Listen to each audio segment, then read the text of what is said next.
Hello and welcome to the Plugged In Golf Podcast. I'm your host, Matt Saturnis. In this episode, we're speaking with Megan Johnston, one of the top young coaches in the country, and we talk about a variety of topics, including how to pick a coach, and we get a lot into youth coaching, how to get your kids involved in the game, and what the process might be for helping them achieve their full potential as young golfers. Before we get to the interview, I want to let you know that this week's episode is brought to you by ShotScope. If you are looking to improve your game as we start to head into the 2025 season, one of the best things you can do is start shot tracking. It's the only way to learn every detail about your game and have the most meaningful, focused practice sessions. If you're interested in learning more about ShotScope's shot trackers or their other distance measuring devices, you can go to pluggedingolf.com. We have reviews of all of their devices, or you can go over to shotscope.com to buy them. We're now joined on the Plugged In Golf podcast by Megan Johnston, the head teaching professional at Big Cedar Lodge and winner of many awards, including Golf Digest's Best Young Teacher. Megan, thank you so much for coming on the show. Thank you for having me. I'm very excited. So I like to start by asking, how did you get started playing golf? So I was raised by my grandparents. I'm actually originally from Northern Ireland. And my grandfather, in his second career, decided to be the general manager of a golf course. So after school care was basically just play golf or play billiards. So I'm randomly pretty good at both. Okay, very good. And you played Division One golf here in the U.S., so I'll ask you to be a little immodest.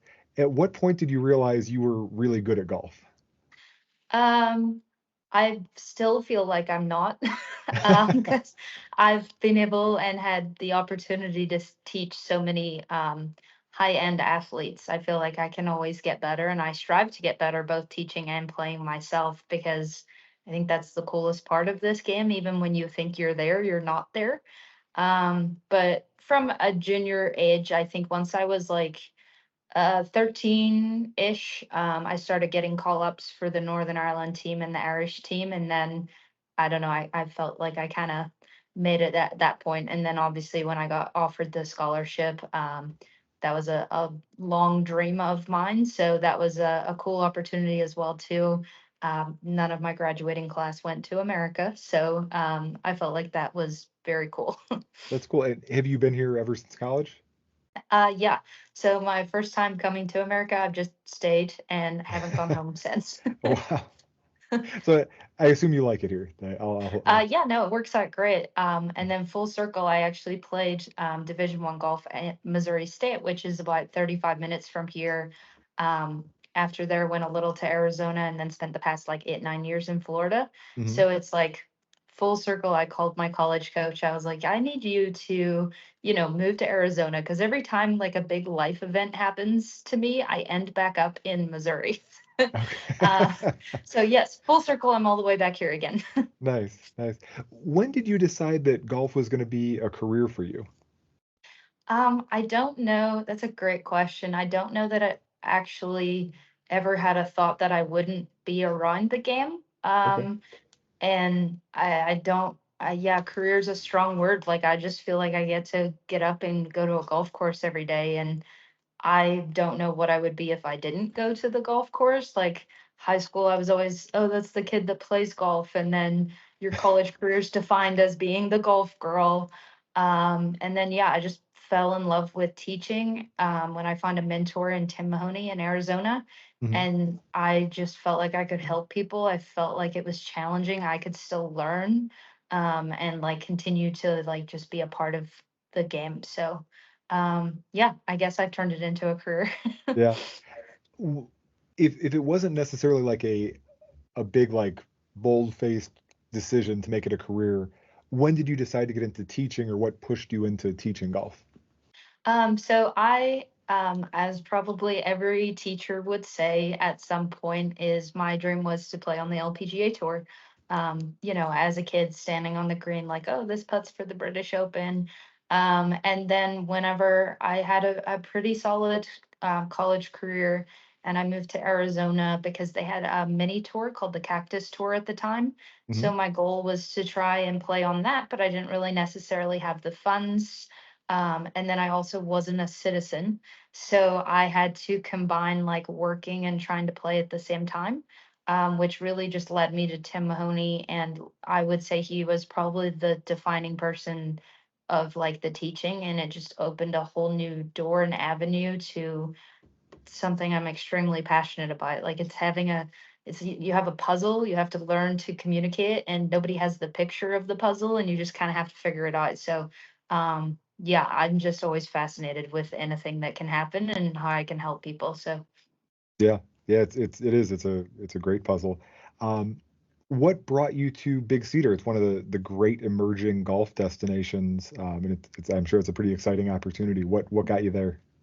yeah, for sure. So, first of all, like extremely fortunate that this was even a possibility, and it's been a dream for the past 5 months to be here and be on property. And we are such an emerging property, and there's so many amazing things at the moment already. But I still feel like we're on the ground level, and so many more amazing things are to come. So it's really exciting to be a part of that. But I've been teaching in Florida for about 8 years. My husband's family's from the Midwest area, and he was in construction. And when the opportunity arose for him to move to an emerging office, we kind of landed in this area. It's within driving distance of our children's grandparents. Mhm. And then when I was looking around, Big Cedar was a no-brainer. Like this is the option where I can still see like my career flourish and have all these amazing opportunities that come with that. So, yeah, once we kind of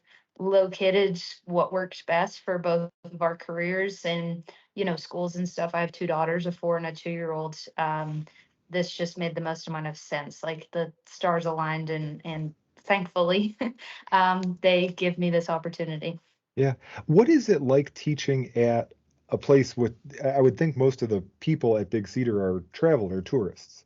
What's it Mhm. like teaching there versus some place that's a little more, I guess, more local, for lack of a better word?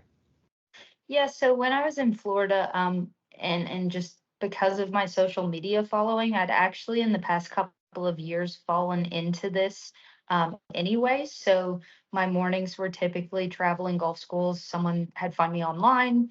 We set up like a little 2 or 3 day thing for them, and they would come in, and then my afternoons were pretty much filled with locals. Whether it be adults playing in the area, mini tour players, and then I was fortunate I had a lot of elite juniors as well too. So I definitely it was very hard leaving those families and those juniors that we built a connection with, and invested so much time. Thankfully, I still get to coach some of them online, and they've been able to travel out here as well too. So yeah, I foresee the same thing going. We're setting up junior programs at the moment, so we'll build up a local base Mhm. as well too. But yeah, right now we're just hitting hard on golf schools. I've got about 11 or 12 of them booked so far, and some really big plans coming in as well too. So I feel fortunate that in Orlando I did this at a smaller level, and kind of have a system of how it's going to work. And then I just feel like being here, the opportunity is just going to double and triple, and we can do this to a higher level. So. That's very cool. You mentioned your social media success, which I wanted to talk about. Um, how did that grow? Because you have well over 100,000 followers on Instagram. How did that come about?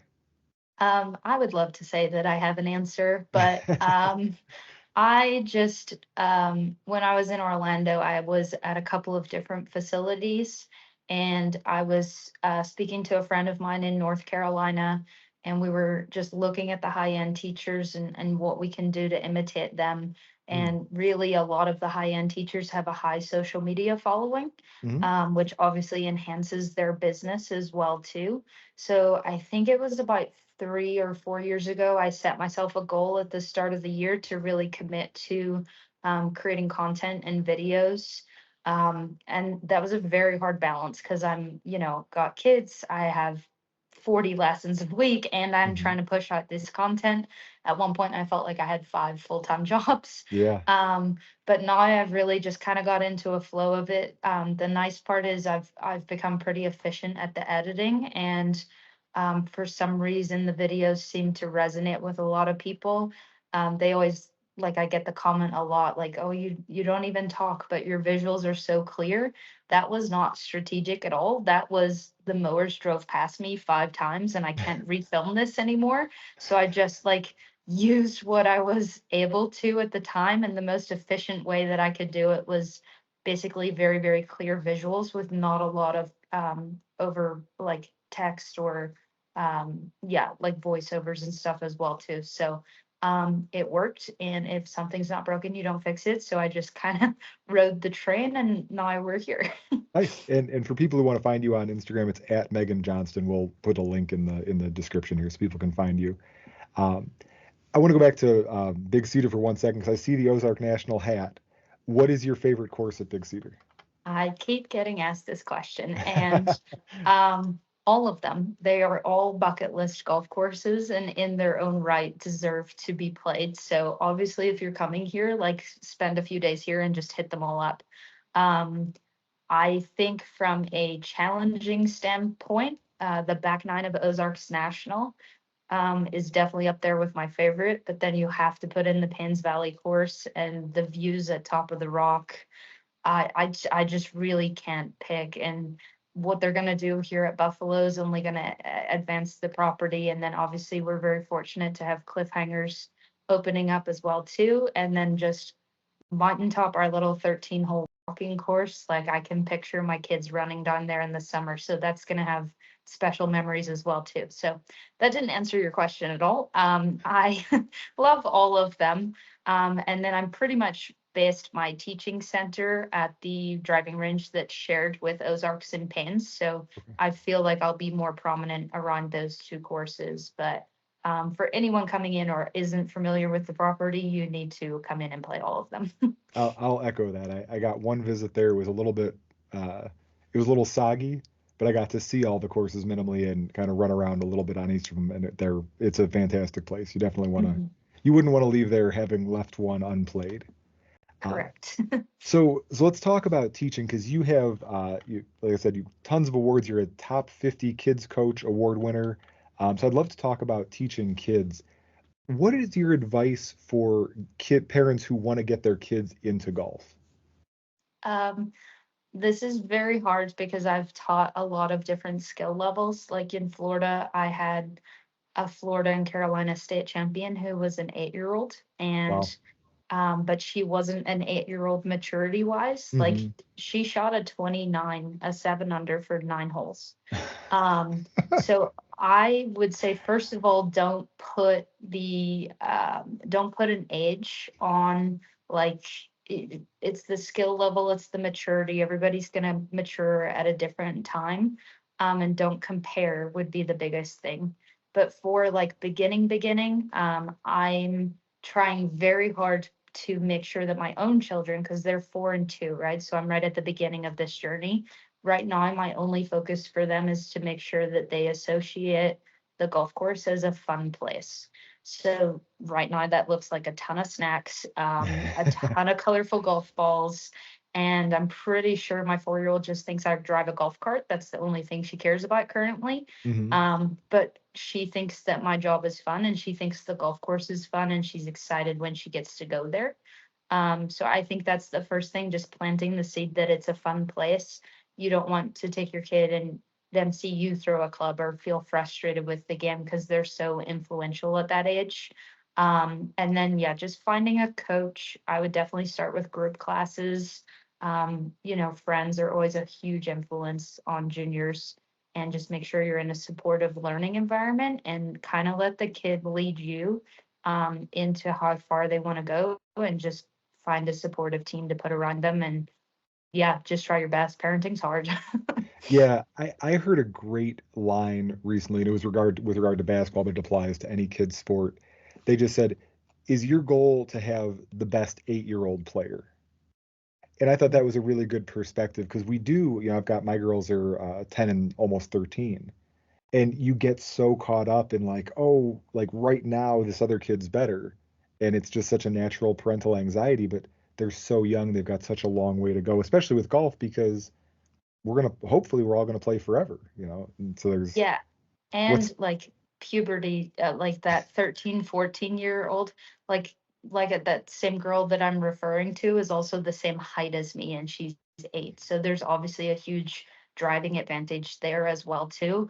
But at some stage, we all kind of level out at the same size and the same build. So yeah, making sure the passion's there and not forcing it too early, and just know it's a really, really long journey from being an elite 8-year-old to playing college golf and then hopefully beyond. So just make sure it's always fun, because I love golf with every part of my soul. And there was parts of college where I was like, oh my gosh, this is a job. I don't know if I can do it. So the passion just always has to be the front and center. And I think that can be shared with all sports, not just golf as well, too. Yeah, yeah, I think that's good to hear also that like even somebody who loves it now and obviously it's your whole life now and you played it since you were young, there are peaks and valleys, right? Kids are dynamic and they will go up and down and they may go away from the game for a while and come back, and I think that's all okay for the most part. Yeah, I always joke, or I feel like it's a running joke in the industry at the moment. Like everyone in college would make fun of us because we weren't athletes, but now all the retired former baseball players are like obsessed with golf. I was like, oh, welcome. Remember when you made fun of me 10 years ago? Yeah, yeah, absolutely. Um, you talked about picking a coach and getting kids into group classes.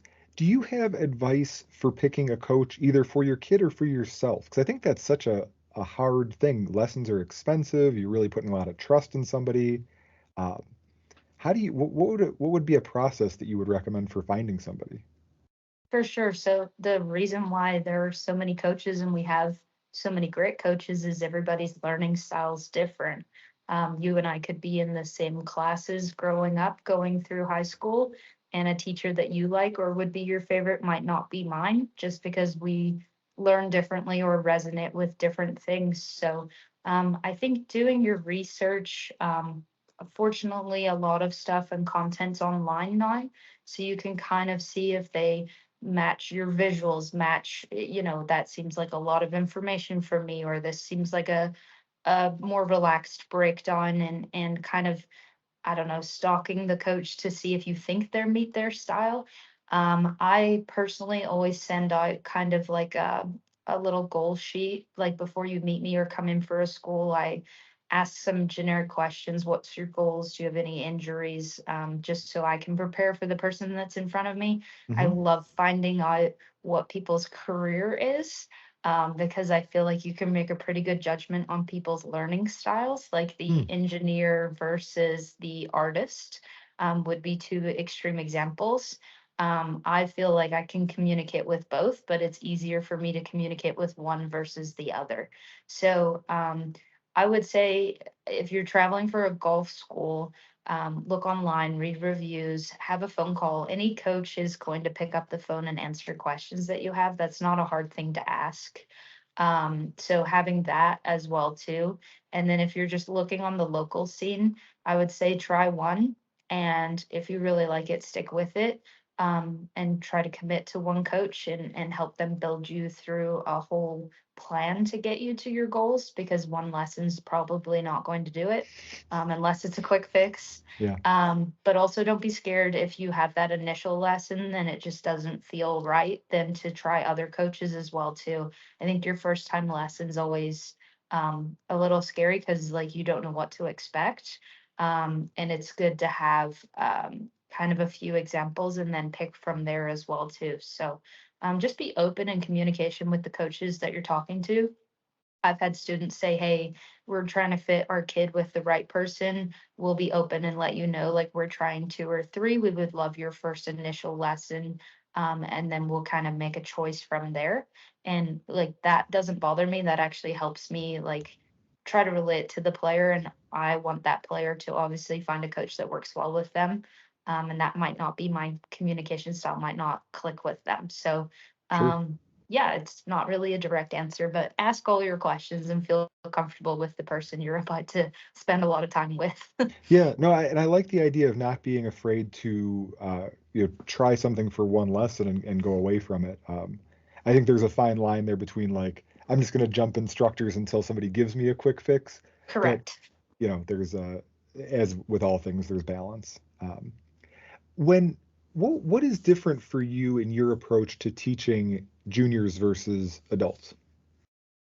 Um, I would say, and I've said this previously, I don't necessarily put an age on it. It's more the learning style. Like I have adults that like to see the visuals and the drills and have a game that kind of gives them success as much as I've seen a kid do that. And I've had kids who don't necessarily like the gamification of keeping stats. Like we're trying to get you to chip into this circle, your goal's 3 out of 5 or whatever it is.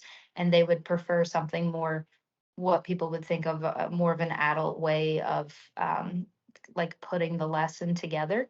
Hmm. So I would truly say that the answers, I'm just a goal-based teacher and I try to get to know the person and help the person in front of me, and make sure that the communication and what I'm trying to relay relates to them and we can see changes in progress as we go forward. So group classes, obviously the kids are a lot more energetic. So it's a lot of, dynamic warm-ups, throwing, catching, hand-eye coordination, and keeping the group engaged with games and competitions.